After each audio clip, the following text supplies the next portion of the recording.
et gloire. Tu es élevé, Seigneur.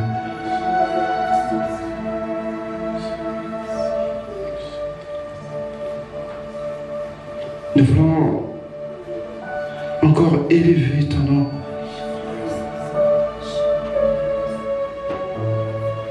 Au-dessus de tout ce qui existe, de tout ce qui vit, dans ce siècle ou dans les siècles à venir, tu es souverainement élevé. Car tu as reçu du Père toute autorité, toute puissance, toute force, en seigneurie et en gloire.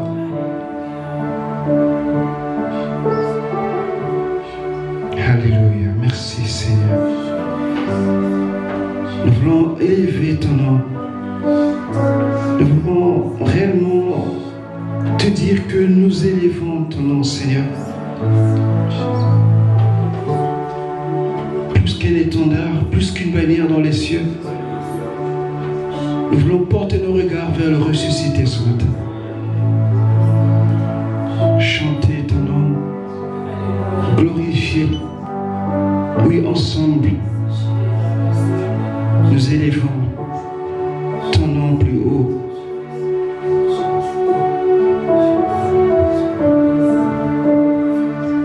Nous élevons, alléluia.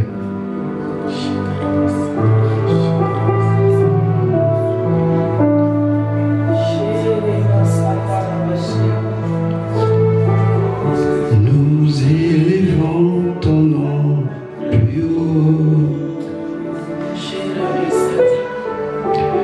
Nous élevons ton nom plus haut. Nous élevons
nous avons l'occasion ensemble de nous unir autour de ce nom puissant et précieux, de louer le saint nom de Jésus. Rien au monde, rien au monde ne pourra te faire oublier le nom de Jésus. Tant que ça dans ta bouche, dans ton cœur, pour toi le ciel sera toujours ouvert. Pour toi le Père tendra tout son oreille vers toi. Réalise que dans ce nom tu as accès dans la présence du Père. Par ce nom, tu te tiens devant le trône de grâce, qui est autorité d'un trône de jugement à cause de nos transgressions. Mais par ce nom, transformant en trône de grâce, rien que pour toi. C'est un privilège incommensurable que nous avons.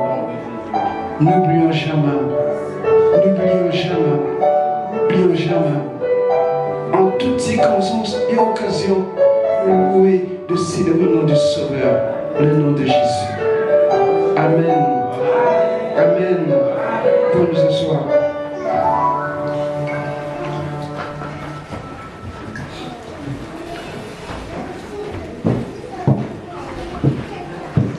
Nous étions bénis hier matin ici.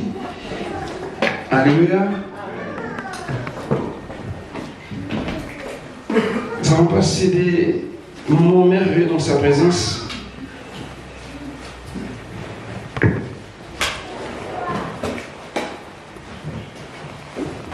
Et nous avons aussi expérimenté sa gloire. Amen. Amen. Et quand le Seigneur est là, il se passe toujours quelque chose. Et je sais que le Seigneur, dans sa grâce, il a rendu, il a donné, il a visité et il a fait selon ce qu'il dit, selon sa parole. Et je crois que chacun de nous a été richement béni. Amen.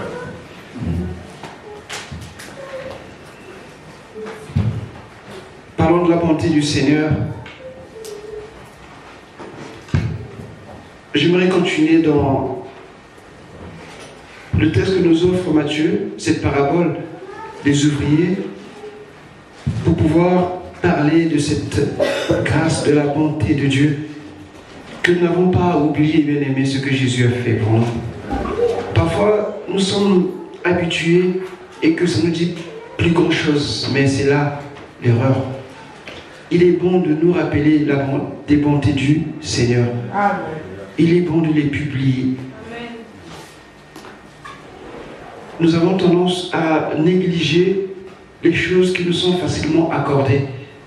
Jésus disait dans son enseignement qu'il y avait deux personnes qui avaient des dettes. L'un devait 500 000 euros et l'autre 50 000 euros. Non, c'est même un peu trop exagéré, c'est pas 50 000 euros. L'un devait 500 000 euros et l'autre devait 50 euros. Amen. Amen. Et le débiteur ou le créancier les a laissé leurs dettes. Il a dit, je vous laisse les dettes. À votre avis, disait-il, lequel serait plus reconnaissant? Celui qui devait 500 000 euros ou celui qui devait 50 euros? 500 000. Alléluia. Amen. Celui qui devait 500 000 euros sera très reconnaissant par rapport à celui qui devait 50 euros. Ça nous interpelle toujours parce qu'avec le Seigneur, parfois nous agissons comme ça. Ce que Dieu nous donne facilement, on a tendance à négliger. Parce que nous croyons que c'est normal. C'est comme un service qu'on te rend. Tu penses que c'est un droit, mais non.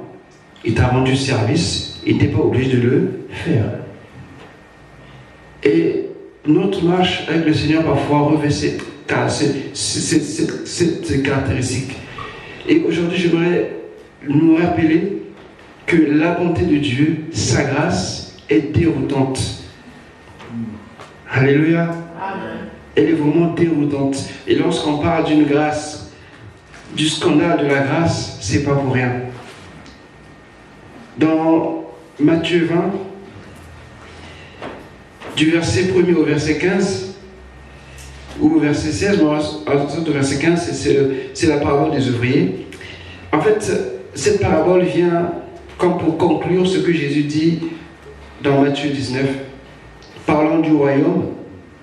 Il finit dans le chapitre 19, plusieurs des premiers seront les derniers et plusieurs des derniers seront les premiers. Parce que il y avait les riches, il y avait les pharisiens, les disciples qui ne comprenaient pas sur les mystères du royaume. Jésus dit qu'il est difficile pour un riche d'accéder dans le royaume. Et avant, il y avait un jeune homme riche qui voulait bien hériter le royaume. Il dit, que faut-il faire?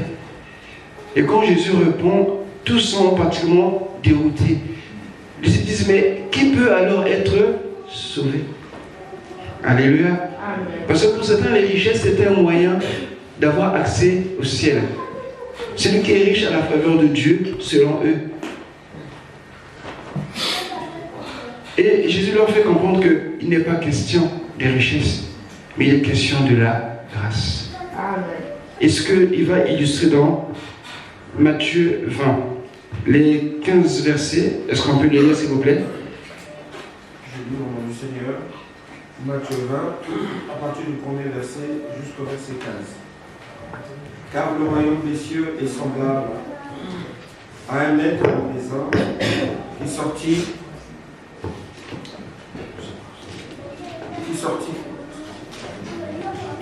de maison dès le matin afin de louer des ouvriers pour sa vigne.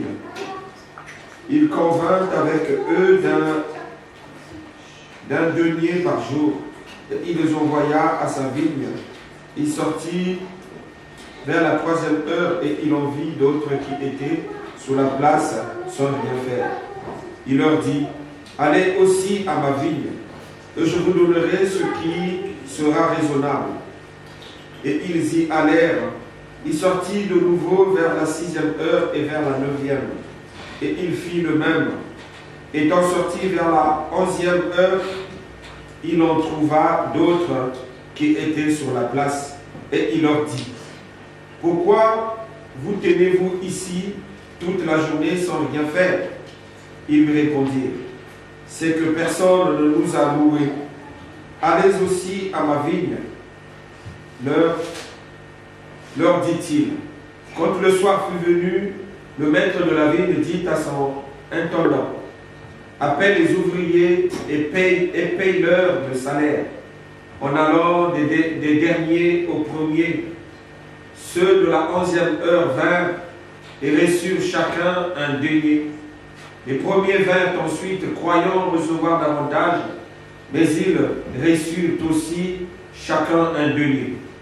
En le recevant, ils murmurèrent contre le maître de la maison et dirent, ces derniers n'ont travaillé qu'une heure, et tu les traites à l'égal de nous, qui avons supporté la fatigue du jour et la chaleur. Il répondit à l'un d'eux, mon ami, je ne t'ai pas fait tort. N'es-tu pas convenu avec moi d'un denier? Prends ce qui te revient et va-t'en. Je veux donner à ce dernier autant qu'à toi. Ne m'est-il pas permis de faire de mon bien ce que je veux? Ou vois-tu de mauvais œil que je sois bon? Ainsi les derniers seront les premiers et les premiers seront les derniers. Amen. Amen. Ce passage, le verset 7, vient de conclure le verset 30 du chapitre 19. Les premiers seront les derniers et les derniers seront les premiers. Amen. Amen. À plus d'une fois, ce texte nous a longtemps tenu lors des partages ici les jeudis. Il ne cesse de nous révéler ses richesses. Combien c'est bien de savoir ce que la parole de Dieu peut nous enseigner au travers d'une parabole. Et à cela, j'aimerais, pour ceux qui notent, de prendre aussi Tite 2, verset 11. Tite 2, le verset 11. 1 Pierre 1, le verset 10. Tite 2, le verset 11. 1 Pierre 1, 10, nous lirons plus tard. Ce que nous devons savoir, déjà, que la grâce ne fonctionne pas selon les systèmes de calcul humains. Et la grâce est difficile à accepter. Elle peut être même méprisée. Ça, c'est ce que nous voyons. Par ceux qui considèrent que, ou ils pensent qu'ils méritent quelque chose. Et cette grâce qui aujourd'hui nous bénéficions tous est la même. Elle n'a pas changé. Mais c'est nous en fait, comment nous la recevons et comment nous la vivons, cette grâce. Tout à l'heure quand je parlais, au début je disais que faisons attention aux choses qui nous semblent être faciles. Alléluia. Faisons très attention. Parce que parfois nous perdons notre zèle, notre amour, parce qu'on ne trouve plus d'intérêt. Et si on avait acquis ça difficilement, je pense qu'on verrait. Mais pour le Seigneur, les choses ne se passent pas comme ça. Dieu ne juge pas comme toi et moi on peut juger. Et donc, en revenant dans cette parabole, au verset 1, on nous dit, c'est Jésus qui dit, car le royaume des cieux est semblable. Il essaie d'expliquer par une parabole les réalités du royaume. Le royaume de Dieu, le langage humain ne peut pas le décrire. Alléluia. Non. Et Jésus passe par des paraboles pour nous montrer à peu près à quoi il ressemble. Les réalités. Il y a beaucoup de réalités dans ce royaume. Mais parabole après parabole, nous essaie de nous expliquer ce à quoi on peut s'attendre dans ce royaume. Et donc, il passe par une parabole. Il dit, et semblable à un maître de maison qui sortit dès le matin afin de louer des ouvriers pour sa vigne. Un maître de maison. Le propriétaire de la maison, nous savons que c'est le Seigneur. Amen. Amen. Et il sort pour louer des ouvriers. Dans ce temps-là, l'image qu'il prend, ce qui se passait à son époque. Lors des vendanges, les gens étaient assis à des places publiques, ils attendaient qu'on vienne les louer pour aller travailler la journée. Rappelez-vous de Ruth, au temps de la moisson, Boaz avec des serviteurs qui étaient en train de travailler. Et il laissait certaines choses, ça se passait comme ça. Bon, ici aussi, il y a des saisonniers qui travaillent comme ça. Amen. Amen. Donc c'était des images très fortes et très réelles pour faire comprendre les réalités du royaume des cieux, comment sont rémunérés les ouvriers. Et il dit, au verset 2, il convint avec eux d'un denier par jour. Et il les envoya à sa vigne. C'est quoi le denier? C'est le salaire journalier d'un ouvrier dans les champs. Et c'est un salaire qui est correct. Et donc il s'entend avec, pour dire que non, cette journée, je vous loue pour aller travailler dans ma moisson. Ils sont d'accord. Et les voilà partis. Le denier, si l'on tient compte des paraboles des versets du chapitre 19, ça parle des besoins de l'homme. Ça parle aussi de ce que l'homme peut s'attendre dans le royaume de Dieu. À votre avis, c'est quoi? C'est la vie éternelle. Le denier parle de, peut-être pas le salaire, mais ce que l'homme a besoin de vivre. Amen. Amen. Et nous avons besoin de cette vie qui vient de Dieu. Qui est représenté ici par le denier. Et cet homme, après s'être convenu avec le premier groupe, à 6 h du matin, il revient, il voit notre groupe à 9 h du matin, un autre groupe à 12 h, ainsi de suite. Les premiers, ils sont revenus. Les deuxièmes, ils viennent les chercher. Il dit, mais vous faites quoi? Non, on ne fait rien. Et il les invite à aller travailler. Il dit, je vais vous donner ce qui est raisonnable, en supposant que c'est toujours le denier. Et le troisième groupe, apparemment, eux, 12 heures, peut-être qu'ils étaient désespérés. Ils n'ont pas pris la peine de négocier le prix. Ils ont aussitôt accepté. Et enfin, le quatrième groupe, ceux-là, je crois qu'ils étaient vraiment désespérés. Et on vient les chercher pour aller travailler. Alléluia. Et ils sont prêts de partir. partir. Donc vous voyez que parmi tout cela, les premiers qui ont négocié le prix et les autres qui ont suivi, par contre, les tout derniers n'ont même pas eu à négocier. Tellement qu'ils étaient désespérés de ne pas travailler, ils ont sauté sur la première occasion. Et si l'on voit par rapport à notre horaire, donc 6h, 9h, 12h, 15h et 17h. Amen. Amen. Ça paraît être échelonné dans le temps, mais si on voit ça comme ça, on perd de vue le sens de cette parabole. Nous restons sur la rémunération. Et donc, une fois qu'il ait pris tout ce dont il a besoin pour travailler, eh bien, il va procéder à la paye. Alléluia. Amen. Ici, la paye, ce n'est pas les récompenses. Attention. Dans les récompenses, quand on lit dans Matthieu 19, le verset 29, c'est Pierre, je pense, qui pose la question. Et Jésus répond, il dit, « Et quiconque aura quitté à cause de mon nom, ses frères ou ses sœurs, ou son père ou sa mère, ou sa femme, ou ses enfants, ou ses frères, la liste est longue, ou ses maisons, recevra le centuple et héritera la vie éternelle. » Ici, il s'agit des récompenses qu'on aura fait dans l'œuvre du Seigneur. Mais dans cette parabole, il s'agit de l'accès à la vie éternelle, le royaume de Dieu. Le denier qui est le salaire journalier représente ce que nous avons besoin pour vivre. L'homme a besoin de la vie de Dieu, la vie éternelle. Et cette vie n'est pas par rapport à un état donné, mais elle est uniforme pour tous ceux qui héritent la vie de Dieu. Et alors, on commence par donner les récompenses. On commence à procéder par payer. Mais avant cela, j'aimerais attirer votre attention sur un fait. Juste au premier verset, on nous dit qu'il va louer les ouvriers pour sa vigne. Et quand on entend vigne, ça nous interpelle déjà. La vigne, ça parle d'Israël. Et vous remarquez qu'il y a 3 arbres qui représentent Israël dans la parole de Dieu. Parce que cette parabole concerne plus avant tout Israël, mais par la suite, par rapport aux ouvriers qui vont être engagés, on va voir que ça va s'étendre sur le monde. Alléluia. Amen. La vigne parle d'Israël.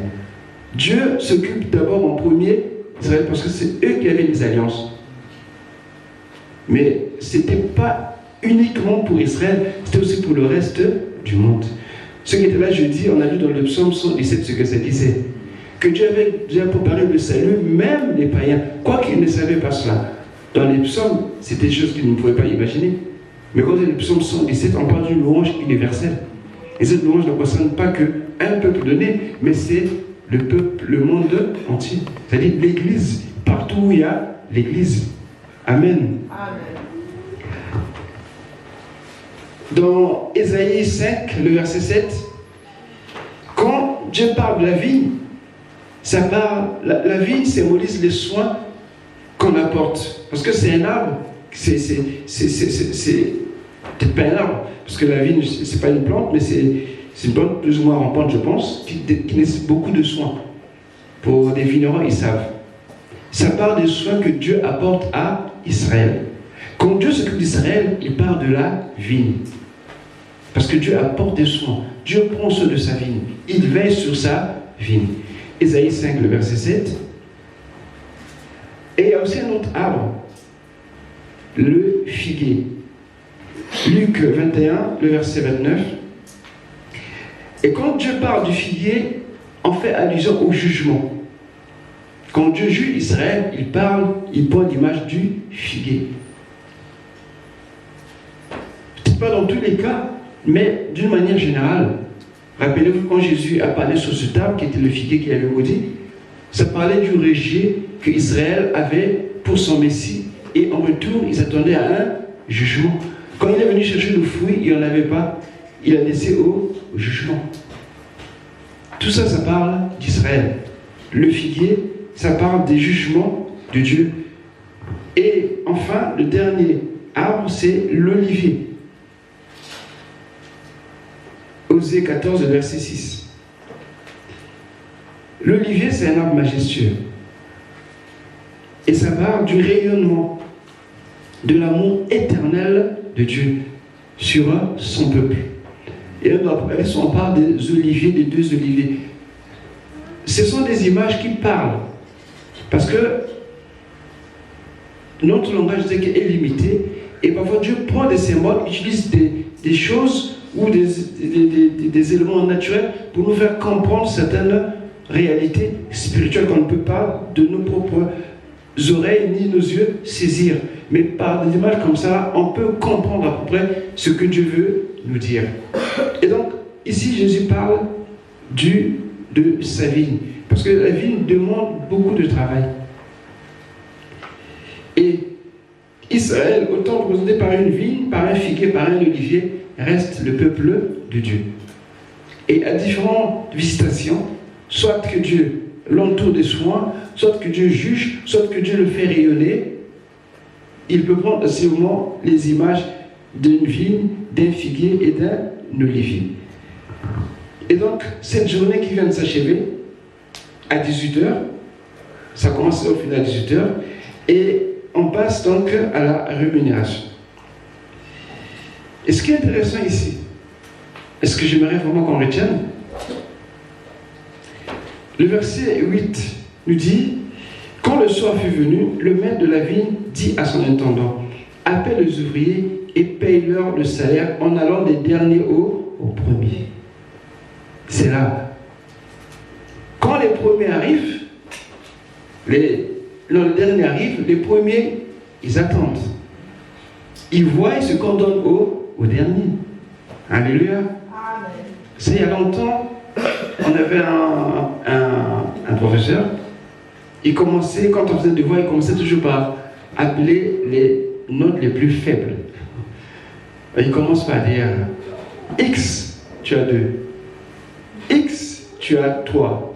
Y, tu as 5. Donc, tant que ton nom n'est pas cité parmi les premiers, tu es content. Et tu trépides d'impatience. Tu attends. S'il arrive à 8, tu n'es pas toujours appelé, ça va. 10, tu peux t'appeler. Alors, je pense que là, tu peux avoir les yeux gros ouverts. Amen. Donc, quand on voit ces ouvriers, ils attendent. On appelle les derniers qui viennent d'arriver, ce qu'on appelle à 17h, on leur donne un denier.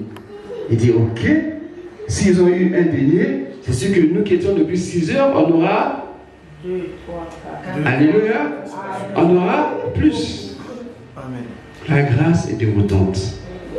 La grâce, à la limite, c'est un scandale. Parce que nos normes humaines, notre façon de calculer, n'ont rien à voir avec ce que Dieu fait. Amen. Et on doit être attentif, bien-aimés. Ce que nous faisons ici, ça peut paraître, voilà, comme ça, mais il y a du prix que Dieu attache à ce que nous faisons. Amen. Quand tu viens à l'église, tu honores le Seigneur. Tu honores l'Éternel. C'est un témoin que tu rends publiquement que Jésus est vivant. Amen. Et Dieu du haut des cieux, il envoie une escorte pour toi le long du chemin. Tu ne les vois pas, mais depuis là-haut, ça se fait. Amen. Et donc, ces ouvriers, ils attendaient. Et au verset 30, non, le verset 19, au chapitre 19, le verset, je disais, plusieurs des premiers seront les derniers, et plusieurs des derniers seront les premiers. Et ce qui va se faire ici. Et le verset 10, alors, qu'est-ce qu'il dit? Quelqu'un peut lire, s'il vous plaît? Quand le premier, à leur tour, ils pensèrent de pouvoir davantage, mais ils reçurent aussi chacun une pièce d'argent. Ensuite, verset 11. En la recevant, ils murmurèrent contre le propriétaire. Amen. Réaction normale. Mettez-vous à leur place.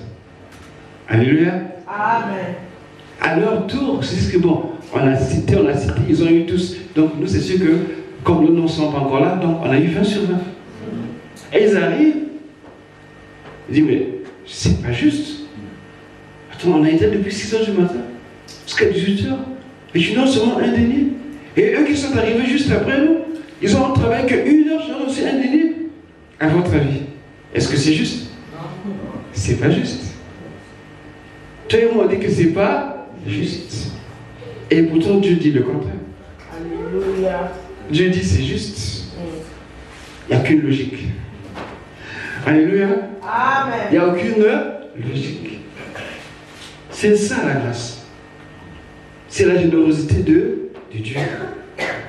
Elle fait ce qu'elle veut. Quand elle veut. Elle ne dépend pas de nos états d'âme, ni de nos jugements, ni de nos appréciations. Elle est suffisante dans ce qu'elle est. Amen. Et ces hommes se disent, mais attends, c'est pas normal. Et la suite,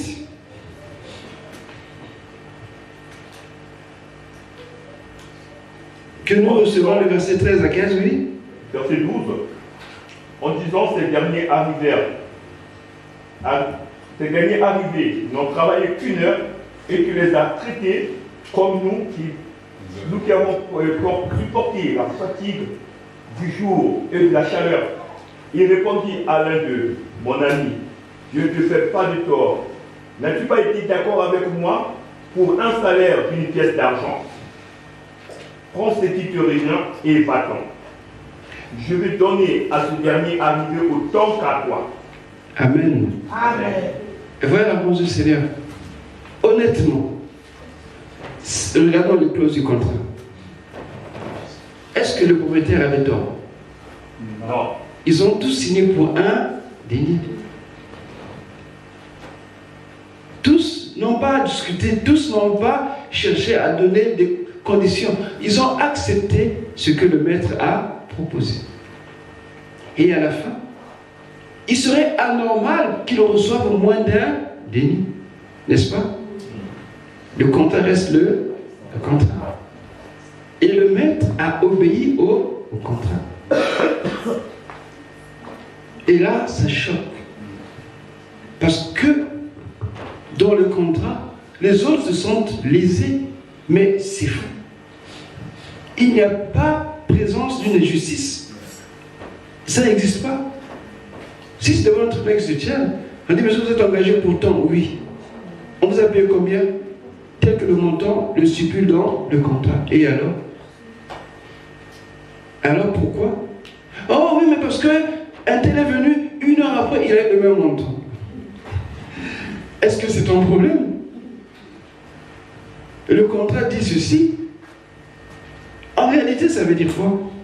Ceux qui contestent, ce n'est pas parce qu'ils ont été payés un denier, mais c'est parce que le maître a été généreux envers les derniers. Alléluia.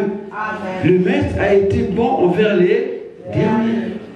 Il a voulu montrer sa bonté, sa générosité, et ça a offusqué les premiers.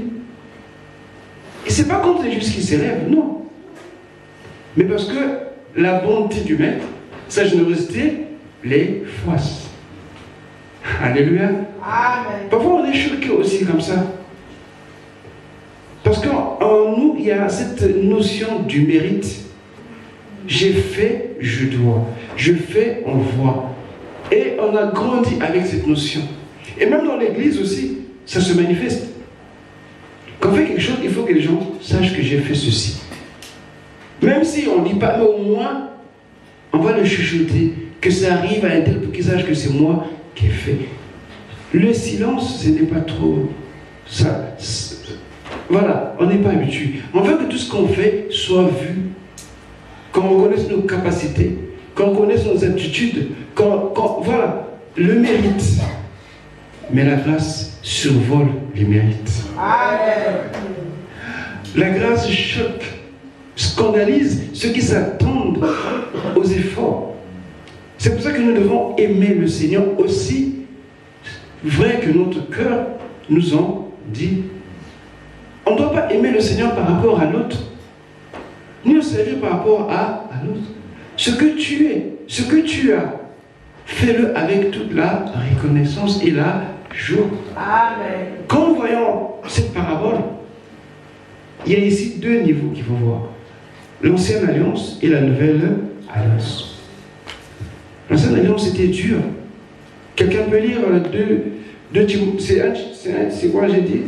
C'est 1 Pierre 1, le verset 10. 1 Pierre 1, le verset 10. 1 Pierre 1, le verset 10. Je lis au nom du Seigneur. Amen. Les prophètes qui ont prophétisé touchant la grâce qui vous a été réservée, ont fait de ce salut l'objet de leur recherche et de leur investigation. Amen. Amen. Dans l'ancien temps, la grâce n'était pas disponible. Elle était là, mais elle n'était pas disposée pour tout le monde. Mais les prophètes, les serviteurs, tous ceux-là qui avaient cette capacité de voir dans les choses de Dieu, ils croyaient que cela n'était que pour eux. Alléluia. Dieu a dit non, c'est pas comme ça. Il y a d'autres qui vont venir après vous. Mais eux, ça n'a pas été facile. Quand vous lisez dans Hébreux, comment ils ont vécu, tout ce qu'ils ont subi pour le nom du Seigneur, ce n'était pas facile. D'autres ont perdu la vie, d'autres ont été dans des prisons, d'autres ont été... Ils ont connu beaucoup de choses, beaucoup d'effets difficiles qu'aujourd'hui, toi et moi, on est épargnés. Amen. Mais afin qu'ils soient sauvés, afin qu'ils aient la vie éternelle. Ils ont subi de la part des hommes, ils ont subi de la part des rois, ils ont subi de la part de leurs... beaucoup de choses affreuses, difficiles. Et pour eux, c'était que le salut n'était que à eux. Et ils ne comprenaient pas que Dieu avait aussi un autre peuple de la 5e heure qui devait arriver. Et en lisant Tite 2, le verset 11, là, ça nous parle de la générosité. Ici, c'est la justice. Là-bas, c'est la justice de Dieu. Quiconque fera ces choses vivra par ces choses. C'était comme ça la justice de Dieu. Mais Tite 2, le verset 11, nous parle de la grâce, de la générosité.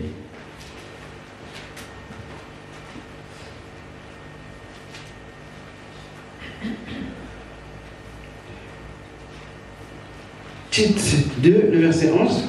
Tite 2, le verset 11. Car la grâce de Dieu, source de salut pour tous les hommes, a été manifestée. Amen. Amen. Aujourd'hui, cette grâce a été publiquement manifestée. Mais au temps de Jésus, étant qu'il n'était pas encore glorifié, il a parlé en parabole. Il était encore vivant. Souvent, je rappelle, le bien-aimé de jeudi, que les évangiles, ce n'est pas le Nouveau Testament encore. On est dans l'ancienne alliance. Le Nouveau Testament commence à la venue de la Pentecôte. Alléluia. Amen. Quand l'Esprit descend, c'est l'ère du Nouveau Testament qui commence. Dans les évangiles, Jésus vient pour accomplir les Écritures, accomplir les prophéties. Alléluia. Amen. Et Jésus vient pour sceller cela. Il accepte. C'est fait, c'est bon, tout est accompli. Une ère nouvelle peut maintenant commencer. L'Église, toi et moi, la grâce en abondance. Amen. Et Paul va dire plus tard que là le péché abonde, la grâce Amen. Comment ne pas bénir le Seigneur? Comment ne pas aimer Jésus? Comment ne pas louer, glorifier son nom? Il ne faut pas qu'on soit des gens qui méprisent la grâce de Dieu, bien-aimé. Nous mettons parfois la grâce de Dieu au même niveau que nos maisons, nos foyers, nos vies, nos enfants, nos épouses, notre travail. Bien-aimé, non, s'il vous plaît. S'il vous plaît, ne faisons pas cette erreur. Nous devons aimer, chérir cette grâce. Amen. D'autres ont souffert. Ils ont travaillé toute la journée, sous le soleil, sous le vent, la pluie, la neige, je ne sais pas. Mais Dieu a fait grâce.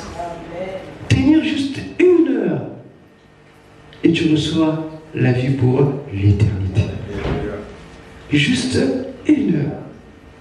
C'est pour ça que quand nous venons ici, bien-aimés, je vous rappelle, quand nous venons, préparons ce moment. Nous venons avec plein de reconnaissance. Nous venons avec plein de joie. En sachant qu'en venant ici, Dieu ne laisse pas comme ça. Il nous bénit aussi. Amen. Cette parabole, bien-aimée, c'est juste pour nous rappeler d'où nous venons et ce que Dieu a fait pour chacun de nous. Amen. Il est bon d'écouter la parole de Dieu, mais il est bon aussi d'apprécier ce que Dieu a fait. Amen. Et ça nous donne plus d'allant, plus de ferveur, plus d'enthousiasme et de zèle pour le servir. Quelqu'un a compris? Amen. Alléluia. Amen. Est-ce qu'on peut se lever? J'aimerais que tu sois reconnaissant, que tu dises merci, que tu dises quelque chose au Seigneur ce matin. Exprime ta reconnaissance. Dis au Seigneur que ce que tu as fait pour moi, je ne l'oublierai jamais. Et qu'est-ce que j'ai en retour à te donner, sinon que ma vie, sinon que te servir, sinon que te suivre. Dis que tu es le bon berger et ne pas rougir, parce que réellement il est le bon berger. Et Jésus a fait un petit clin d'œil en disant à cet homme qui contestait, il dit, où vois-tu d'un mauvais œil que je sois bon? Alléluia. Nous on dirait, où vois-tu d'un mauvais cœur que je sois bon? Il est bon réellement envers les premiers et aussi envers les derniers. Dieu est bon. Dieu est bon. Alléluia. Dieu est bon. Charlène, comment on dit? Dieu est bon en tout temps. Alléluia. Alléluia. Nous bénissons le Seigneur. Alléluia. Nous te rendons toute la gloire. Oui, tu es bon, Seigneur. Merci pour ton amour. Merci pour ta grâce. Nous nous rappelons de ta bonté. Nous nous rappelons de ce que tu as fait pour nous à la croix. Nous nous rappellerons toujours que tu nous as épargné les difficultés. Tu nous as épargné, Seigneur, des choses terribles au nom du roi. Oui, tu es venu nous chercher. Nous étions désespérés. Il n'y avait pas d'issue pour nous. Il n'y avait pas de possibilité. Mais tu es venu à la place publique comme tu es en train de errer, attendre. Tu nous as appelés à entrer dans ta vie, dans la vie éternelle, la vie, le royaume de Dieu, ton royaume, Seigneur. Oui, nous te rendons grâce. Je bénis ton nom, Seigneur. Oui, parce que c'est toi qui me donnes la vie. Tu m'as donné, tu me donnes et tu me donneras davantage, Seigneur. Je bénis ton nom. Mon âme glorifie le Seigneur. Mon âme bénit le Seigneur. Mon âme dit à l'Éternel qu'il est bon, qu'il est bon, qu'il est bon, qu'il est bon, qu'il est bon. Celui qui t'a sauvé, celui qui restaure ton âme, celui qui conduit tes pas, celui qui dirige tes pas, celui qui veille sur ta vie. Jésus est bon. Jésus est bon. Oui, Jésus est bon. Alléluia.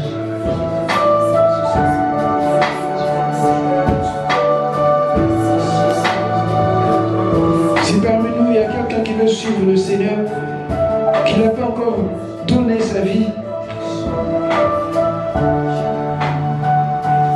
il y a encore de la place pour toi. Il vient encore chercher les ouvriers de la dernière heure. Cette heure continue jusqu'à aujourd'hui. Et ne passe pas à côté de cette heure. Saisis l'opportunité qui t'est donnée aujourd'hui. Et viens à Jésus. Si tu n'as pas encore donné ta vie au Seigneur, si tu l'as déjà fait, inutile de lever la main. Mais si tu ne l'as pas encore fait, lève simplement ta main. Et t'accompagner. Alléluia. Nous pouvons être sûrs de son amour, être rassurés qu'il nous abandonnera jamais. Ce qu'il a promis, il est peinant pour mentir. Il le fera. Il a déjà fait. Il le fera encore.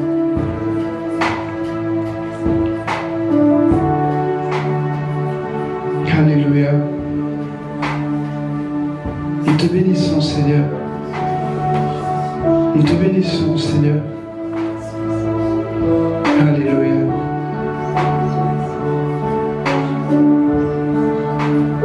J'aimerais qu'on prie maintenant ensemble, bien-aimés, en levant tous nos mains,